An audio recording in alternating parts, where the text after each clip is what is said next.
अभी तक जो है इसके पहले आंकिक प्रश्न चल रहा था सरल परिपथ का, ये आंकिक प्रश्न का लास्ट वीडियो है। आप लोग जो है हमने जैसा कि बोला है कि 22 से लेकर के 25 तक का हल करते रहिए प्रश्न, 2022 से लेकर के 25 तक का। इसमें जो भी समस्याएं आएंगी उसको आप लोग भेजिए, या तो हम इसको बना देंगे जो है अलग से इसका वीडियो। अब कुछ दिन बाद जो है नया चैप्टर स्टार्ट किया जाएगा फिजिक्स का। तो यहाँ पर आज जो है 2 महत्वपूर्ण प्रश्न हमने लिया है। इसके पहले भी 2 प्रश्न बताया है। जो भी प्रश्न बताया जा रहा है, जो भी प्रश्न बताया जा रहा है, सब पेपर में या तो आया हुआ है या तो बहुत महत्वपूर्ण प्रश्न है। जैसे ये प्रश्न है, ये पहला प्रश्न इधर है, दूसरा ये है, ये एनसीईआरटी में है और पेपर में भी आया है, ये पेपर में भी आया हुआ प्रश्न है। तो हम देखते हैं पहला प्रश्न, और ये किस पर आधारित है इसको हम समझते हैं। ये जो है व्हीटस्टोन सेतु पर आधारित है। कैसे नहीं पता है, ये हो जाएगा P, हो जाएगा Q, और ये दोनों श्रेणी क्रम में जोड़ देंगे, ये हो जाएगा R, और ये दोनों जुड़ जाएंगे S, P Q R S। जैसे हम लोग ये फिगर बनाते हैं तो यही है, कुछ अलग तरीके से बनाया गया है। इसका फिर से फिगर हमें नहीं बनाना है, P Q R S है।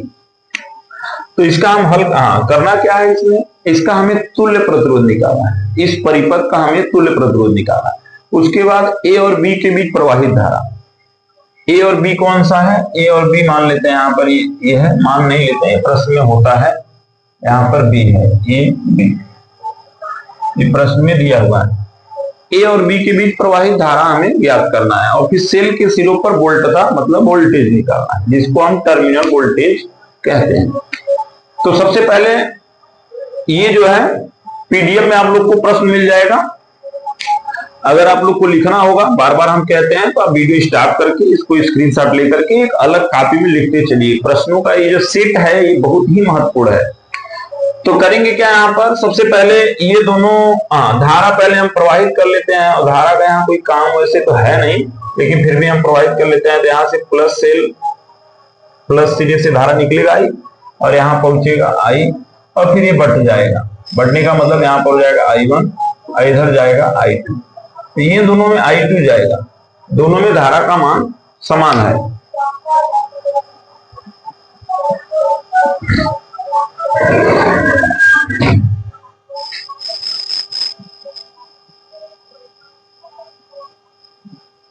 तो यहां पर जो है सबसे पहले हमारा काम है तुल्य प्रतिरोध निकाला, मतलब इसको हल करके हमें तुल्य प्रतिरोध ज्ञात करना है। तो करेंगे क्या, इसको आप लोग प्रश्न अगर नोट करना चाहते हैं रोक कर नोट कर लीजिए, क्योंकि इसमें हम अब चेंजिंग करेंगे। तो होगा क्या, ये दोनों है श्रेणी क्रम में, श्रेणी क्रम में है, तो बताएंगे यहाँ पर हल करते समय बताएंगे 1 ओम व 1 ओम, ये जो 1 और 1 है ये श्रेणी क्रम है, श्रेणी क्रम में है।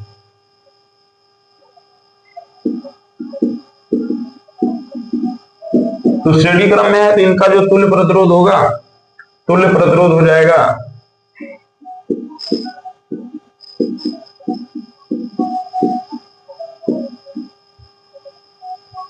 इसका जो तुल्य प्रतिरोध होगा, इनका तुल्य प्रतिरोध लिख सकते हैं। ये श्रेणी क्रम में तो जुड़ जाएगा, 1 + 1 हो जाएगा 2। ऐसे ही 3 ओम और 1 ओम बताएंगे, 3 ओम और 1 ओम श्रेणी क्रम में। ये थोड़ा नहीं भी लिखेंगे तभी चलेगा। ये श्रेणी क्रम में है, तो इनका तुल्य प्रतिरोध क्या हो जाएगा,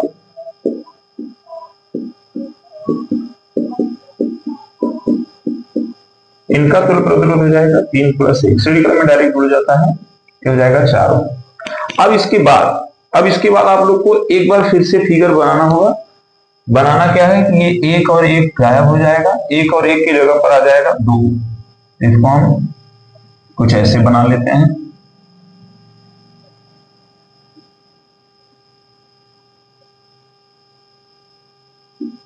और यहाँ पर 3 और 1 जुड़ करके हो जाएगा 4। प्रश्न को नोट करना है, या तो आप प्रश्न नोट करिए, इसको जो है मतलब कि पेपर में रहता है, पेपर के लिए बता रहे हैं, पेपर में जब ऐसा प्रश्न आ जाएगा तो आप डायरेक्ट इसको हल करिए, ये फिगर बनाइए। इसके बाद ये फिगर बनाना है, इसके पहले जो था प्रश्न था। अब हम यहाँ देखते हैं कि ये P है, ये Q है, ये R है, ऐसे ऐसे। तो अनुपात निकाल लेते हैं इसका, P/Q बराबर आर बट्टे एस। पी कितना है 1 और क्यू कितना है 2, पी क्यू आर एस हो जाएगा 2/4। ये सरल करेंगे तो आ जाएगा 1/2 बराबर 1/2। और जब ये बराबर आ जाता है तो हम बताएंगे क्या, यहाँ पर बताएंगे कि सेतु संतुलित है। जब भी ऐसा आएगा ये पॉइंट लिखना होगा कि सेतु संतुलित है। और अगर सेतु संतुलित है तो ये जो बीच में जुड़ा होता है ये महत्वहीन होगा। तो बताएंगे कि 5 ओम प्रतिरोध महत्वहीन होगा। महत्वहीन होगा का मतलब कि इसमें कोई करंट नहीं पास होगा, कोई करंट इसमें नहीं बहेगा। इसको हम हटा भी देंगे तो कोई फर्क नहीं पड़ने वाला है। अगर हम इसको हटा भी देते हैं तो कोई फर्क नहीं पड़ने वाला है। अच्छा सोचिए कि जब ये हट जाएगा, बीच में था, जब ये हट जाएगा तो इन दोनों में करंट I1 बहेगा और इन दोनों में करंट जो है I2 बहेगा। इसका नाम रख लेते हैं, ये P है, ये Q है, ये R है और ये हमें तुल्य प्रतिरोध निकालना है। तो ये दोनों में समान धारा बह रहा है और सीधा पता चल रहा है कि ये श्रेणी क्रम में है और ये भी श्रेणी क्रम में है। तो बताएंगे कि यहाँ पर P व Q तुल्य प्रतिरोध निकालना है, P व Q श्रेणी क्रम में है।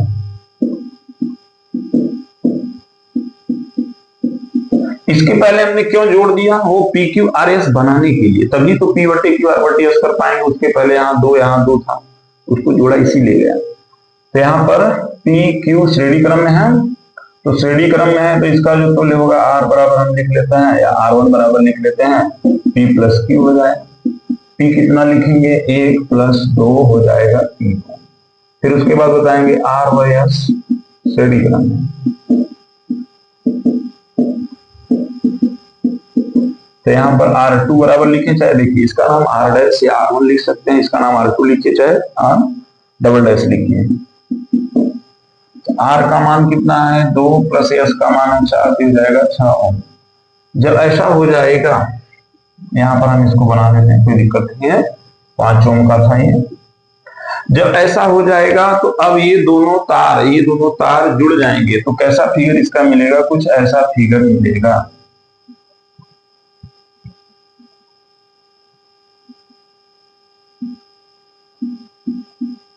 भाई ये दोनों जुड़ जाएंगे, बीच में हट जाएगा, ये दोनों जुड़ जाएंगे 1 और ये दोनों जुड़ जाएंगे 1 तार हो जाएगा। फिगर आप बना भी सकते हैं, नहीं भी बनाएंगे तो कोई दिक्कत नहीं है। ये हो जाएगा 3 ओम का R1 और ये हो जाएगा R2 जो है 6 ओम का, और यहाँ पर ये 0.5। अब इसके बाद क्या करेंगे, अब यही बताएंगे कि R1 और R2 किस क्रम में है, समांतर क्रम में बताएंगे। इसके बाद R1 व R2 समांतर क्रम में है। तो इनका जो तुल्य होगा, फार्मूला ऐसे लगाते हैं 1/R बराबर 1/R1 + 1/R2। इसका नाम R3 रख लेते हैं, 1/R1। R1 का मान कितना रखेंगे 3 प्लस यहाँ हो जाएगा 1/6। 3 और 6 का एलसीएम निकाल लेंगे यहाँ पर, 1/R3 बराबर 3 और 6 का एलसीएम आ जाएगा 6। 3 से भाग करेंगे आएगा 2 + 1, तो यहाँ पर हो जाएगा 3/6 1/R3। R3 बराबर इसको पलट देंगे, या तो 3 क्या 3 × 6, ये 1 2 पलट जाएगा 2 आ जाएगा। मतलब इसका हल आ जाएगा 2 ओम, लेकिन ये भी साथ में है। तो अगर ये हो जाएगा तो इसको आप लोग नोट करिएगा, या नहीं भी बनाएंगे तो कोई दिक्कत नहीं है। अब ये दोनों एक हो जाएंगे ऐसे। अब यहां से करंट जो I निकल रहा था इसमें भी I जाएगा, इसका नाम R3 है, यहाँ भी I जाएगा और इसका नाम हम लिख लेते हैं स्मॉल r। यहाँ पर जो है ये स्मॉल r आंतरिक प्रतिरोध। तो यहाँ पर तुल्य प्रतिरोध क्या हो जाएगा, अतः क्योंकि अब 2 ही बचे हैं और किस क्रम में होंगे, ये धारा दोनों में समान बह रहा है, धारा समान है तो श्रेणी क्रम में, अतः तुल्य प्रतिरोध।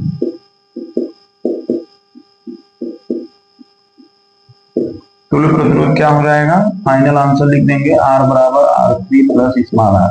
R3 रखेंगे 2 है और स्मॉल r है 0.5, तो हो जाएगा 2.5। तो बहुत ज्यादा कुछ इसमें नहीं करना है। फिर से हम इसको समझ लेते हैं करना क्या था। सवाल में यहाँ पर एक यहाँ प्रतिरोध एक यहाँ दिया था, दोनों को जोड़ करके हमने 2 ओम लिख दिया, इसमें भी 2 दिया था, जोड़ करके हमने 4 लिख दिया। उसके बाद हम चेक करेंगे कि क्या ये व्हीटस्टोन सेतु है, तो इसके लिए इसको P, इसको Q, इसको R, इसको S मान लिया जाएगा। P बटे Q, R बटे S करेंगे, अनुपात बराबर आ गया तो बताएंगे सेतु संतुलित है। जैसे ही सेतु संतुलित हो जाएगा तो ये जो 5 ओम ये है ये महत्वहीन हो जाएगा। महत्वहीन का मतलब यहाँ जुड़ा है या नहीं जुड़ा तो कोई मतलब नहीं है। अगर ये महत्वहीन हो जाएगा तो इसको हम हटा भी देंगे, कोई दिक्कत नहीं है।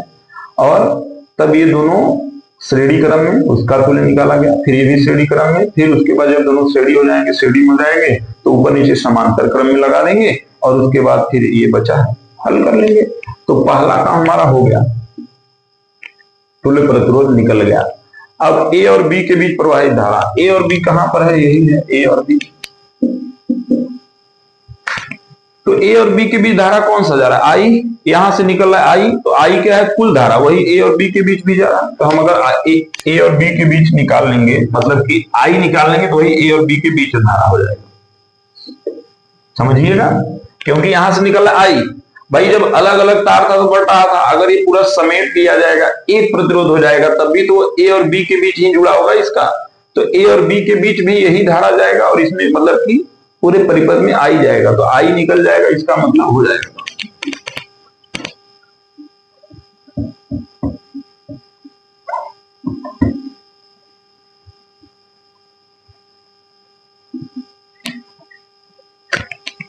दूसरा प्रश्न अभी मान लीजिए पहला प्रश्न था, या तो हम निकाल लेते हैं और अंतिम आंसर ले लेते हैं। ए और बी के बीच प्रवाहित धारा, तो प्रवाहित धारा कौन सा है, आई, आई बराबर हो जाएगा ई बटे में आर, आर लिखेंगे जो फाइनल आया था, तो ई कितना लिखेंगे 2.5, आई बराबर होता है बी बटे आर, लेकिन यहाँ ई लिखेंगे 2 बटे पे, क्यों लिखेंगे क्योंकि यहाँ भी नहीं ई चलता है, इसमें सेल रहता है तो। और आर की जगह पर क्या रखेंगे, आर की जगह पर जो फाइनल आया था कितना आया था 2.5 आया था, 2.5 ही आया था, क्योंकि 2 था और उसके बाद 0.5 लगा था, ये कट जाएगा, एक आ जाएगा, आई बराबर 1, ये भी हो गया। अब सेल के सिरों पर वोल्टता निकालना है,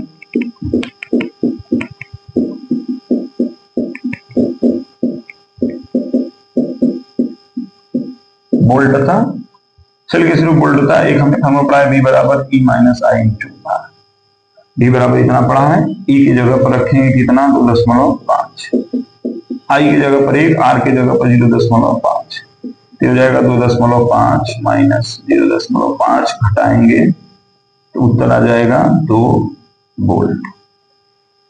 तो पहला सवाल हल हो गया अच्छे से।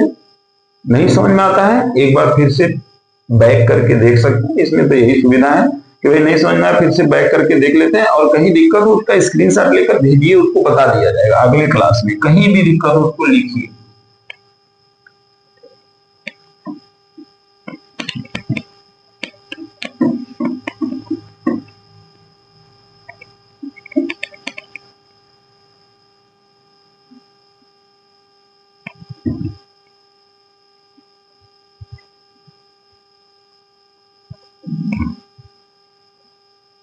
अब देखते हैं अगला सवाल जो कि बहुत ही महत्वपूर्ण है, जितना कह सके उतना कम, बहुत ही महत्वपूर्ण सवाल है, ऐसा पेपर में बनता है और बनेगा।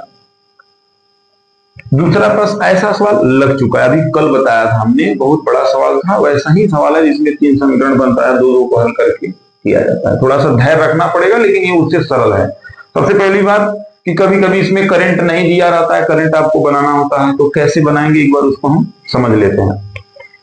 यहां पर करंट कैसे बनाएंगे, यहां से धारा आई निकलेगा, यहां पहुंचेगा 2 जगह बटेगा। अगर ये नहीं भी दिया रहता है, फिगर में दिया है इसलिए हमने उसको लिख दिया है, नहीं दिया रहता है तो उसके लिए तर्क क्या है, यहां से आई निकलेगा, यहां तक आई जाएगा, फिर ये बट जाएगा, I1 इधर, I2 इधर। अच्छा एक बात इसमें ध्यान दीजिए कि व्हीटस्टोन सेतु है लेकिन क्या संतुलित है, चेक करेंगे। P बटे Q बराबर R बटे S, P है 100, Q है 10, R है 60। हाँ पीडीएफ में ये छूट गया होगा, पीडीएफ में नहीं लिखा गया होगा 5, इसको आप लोग ऐड कर लीजिए जो भी देखते हैं। यहाँ 10 हो जाएगा, यहाँ पर काटेंगे तो कितना हो जाएगा 12 हो जाएगा, बराबर नहीं आया।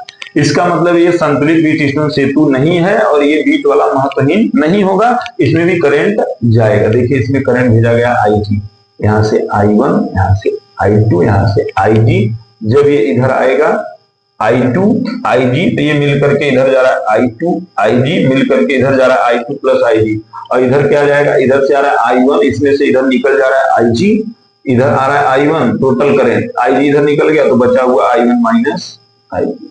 करंट का जो है कभी कभी नहीं देता है, उसके लिए हम बता रहे हैं। एक बात होता है बीट स्टोन सेतु नहीं है तो इसका हल करने का तरीका है। निकालना क्या है, निकालना है I1 I2 IG का मान।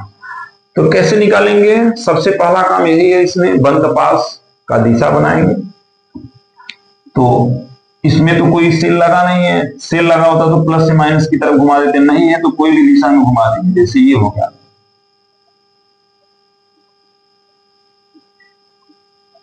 ये बंद पास 1 होगा, ऐसे इसमें भी घुमा देंगे।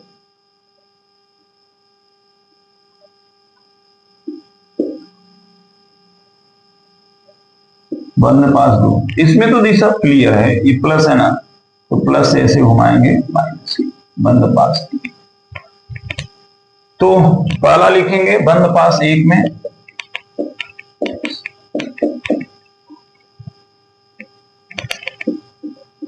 बंद पास 1 में क्या करेंगे, वही कहानी है, धारा गुणे प्रतिरोध बराबर वोल्टेज, यही करना है। धारा प्रतिरोध का गुणा कराना है, दूसरी तरफ वोल्टेज लिखना है। धारा में ध्यान देना है कि अगर बंद पास की दिशा और धारा की दिशा समान है तो धारा को प्लस में लिखना है, और अगर अलग अलग है, विपरीत है, तो माइनस में लिखना है। इसमें यही ध्यान देना था, बाकी सब सरल है। यहां से हम चलते हैं, यहां से चलेंगे तो धारा I1 प्रतिरोध 100 में I1 जा रहा है। बंद पास का दिशा देख लेते हैं, ये ऐसे जा रहा है, तो समान दिशा में है तो हो जाएगा I1 गुणे में 100, धारा गुणे प्रतिरोध हो गया 1 का। फिर आगे बढ़ेंगे तो इसमें धारा जा रहा है IG, G में धारा मापी है IG, और बंद पास भी नीचे जा रहा है। देखिए धारा नीचे आ रहा है, बंद पास भी ऐसे घूमकर नीचे जा रहा है, दोनों का दिशा समान है, तो धारा IG गुणे 15 कर देंगे। तो यहां पर हो जाएगा प्लस में, क्योंकि दोनों का दिशा समान है, IG गुणे 15 हो जाएगा। फिर आगे बढ़ेंगे तो धारा इधर आ रहा है, बंद पास घूम करके ऐसे ऊपर जा रहा है, ऐसे आएगा, ऐसे जा रहा है, तो विपरीत है।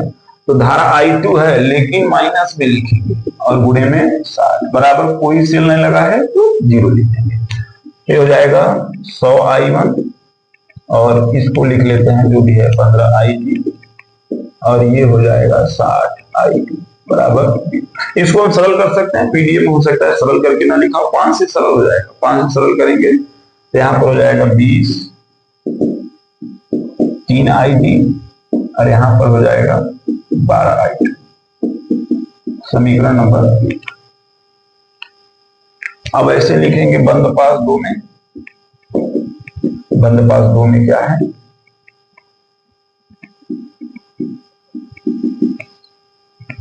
बंद पास 2 में यहां से चलते हैं, यहां से चलेंगे आगे बढ़ेंगे तो ये धारा का दिशा ऐसे, बंद पास का दिशा ऐसे, धारा गुणे प्रतिरोध, ये धारा ये प्रतिरोध, तो दोनों का दिशा समान है, तो यहाँ हो जाएगा I1 माइनस IG गुणे में 10, ये हो जाएगा धारा गुणे प्रतिरोध, धारा गुणे प्रतिरोध हो जाएगा। उसके बाद धारा गुणे प्रतिरोध हो जाएगा, उसके बाद क्या करेंगे, आगे बढ़ेंगे, यहां तो हो गया। अब इधर आएंगे तो धारा जा रहा है ऊपर और बंद पास घूम करके आ रहा है नीचे। भाई बंद पास ऐसे ऐसे घूम करके ऐसे आएगा और धारा ऊपर जाएगा, तो विपरीत है। तो धारा क्या है, धारा है I2 प्लस IG, ये हो जाएगा माइनस में, और गुणे प्रतिरोध क्या है 5। धारा ये है, प्रतिरोधी है, बंद धारा ऊपर जा रहा है, बंद पास नीचे आ रहा है, माइनस। फिर उसके बाद इधर से आकर के ऊपर जाएंगे, भाई इसमें जितने भी प्रतिरोध है, धारा और प्रतिरोध का गुणा करना होगा। तो बंद पास ऊपर, धारा नीचे, तो विपरीत है, तो लिखेंगे माइनस IG गुणे में 15 बराबर कोई सेल नहीं लगा है तो 0 लिख देंगे। सेल लगा होता तो उसका वोल्टेज लिखा जाता है। इसमें गुणा करेंगे 10 I1 माइनस 10 IG, इसमें गुणा करेंगे माइनस 5 I2, और ये माइनस 5 IG हो जाएगा, माइनस 15 IG बराबर 0।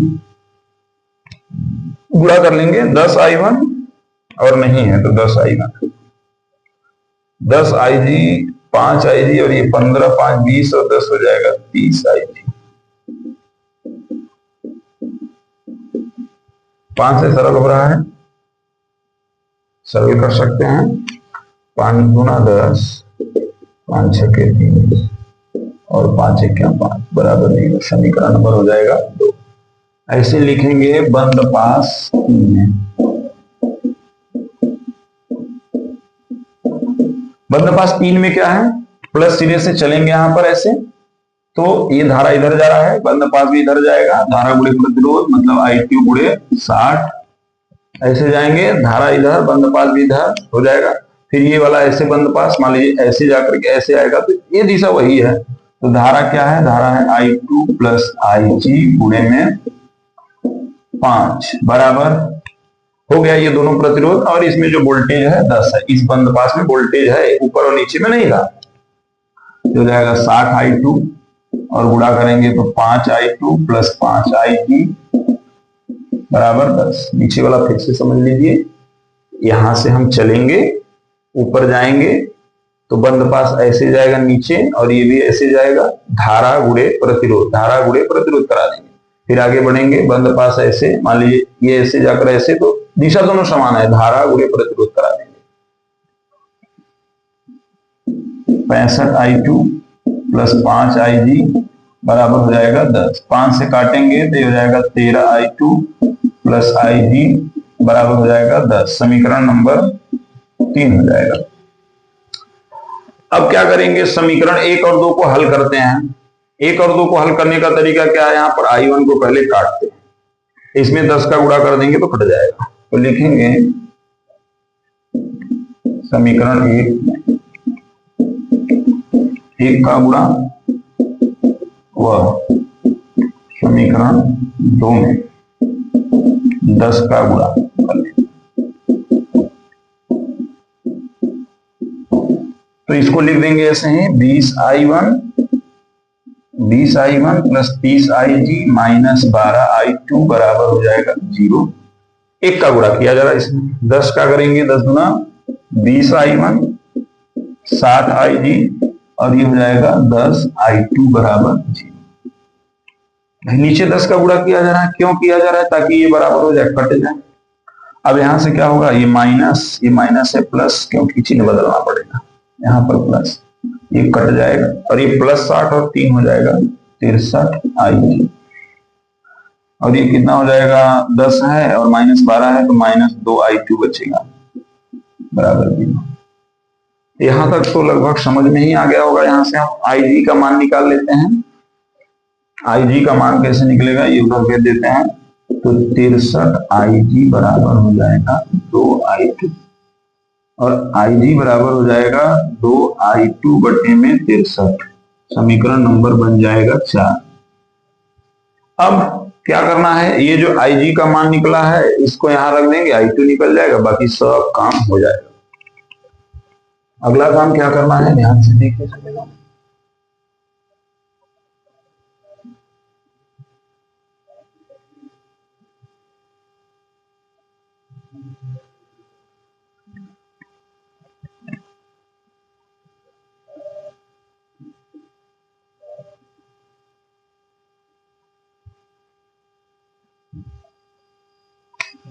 तो अब क्या करेंगे, समीकरण 3 से,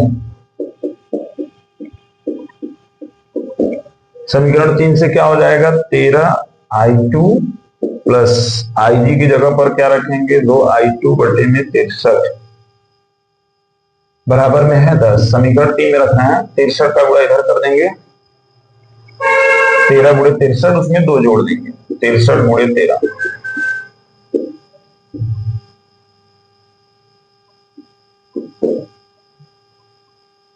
और 2 जोड़ देंगे, इसमें गुणा करेंगे 849 आ जाएगा, तो 2 जोड़ेंगे तो हो जाएगा 51, 851। देख लीजिएगा, हो सकता है मिस्टेक हमसे हो जाता है।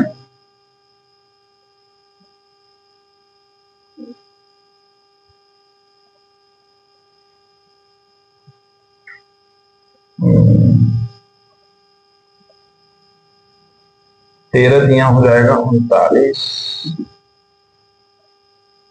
78 और 3 जाएगा 81 और 2 जोड़ेंगे, यहाँ पे मिस्टेक हो गया था।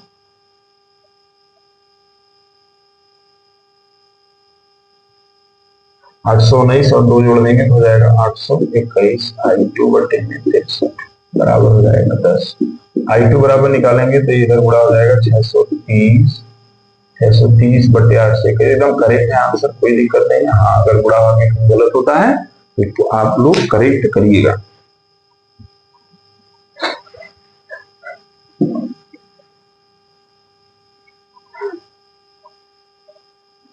तो ये I2 मिल गया, I2 मिल गया तो यहां पर रख करके IG निकाल लेंगे समीकरण 4 से,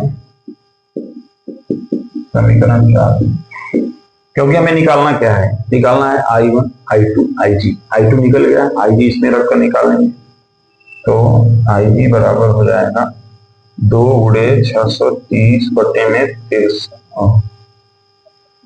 सही है, तो यहाँ पर 2 बटे 63 अलग कर लेंगे, ध्यान दीजिए 2 बटे 63 अलग कर लेंगे, I2 का मान रख देंगे। I2 का मान 630 बटे 8 से 21, ये कटेगा, यहाँ पर आ जाएगा 10, हो जाएगा 10 गुना 20, 20 बटे 8 से 21।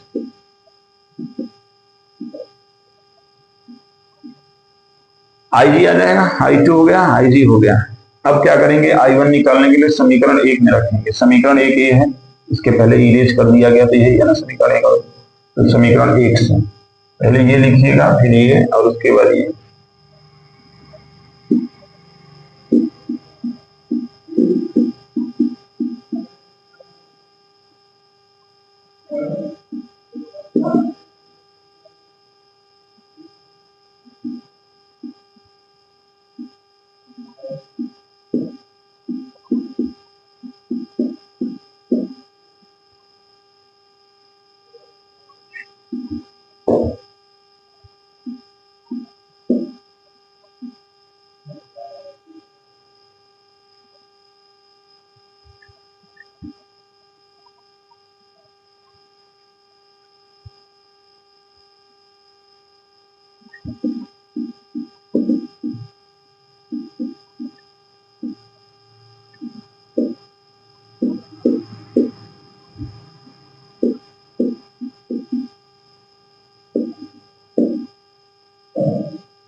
ये दोनों जोड़ लेंगे, नीचे का ये समान है तो ऊपर जुड़ जाएगा, डायरेक्ट जोड़कर लिख सकते हैं। नीचे का अगर हर समान है तो ऊपर दोनों माइनस में जोड़कर लिख देंगे। कितना आ जाए बराबर उधर भेज देंगे।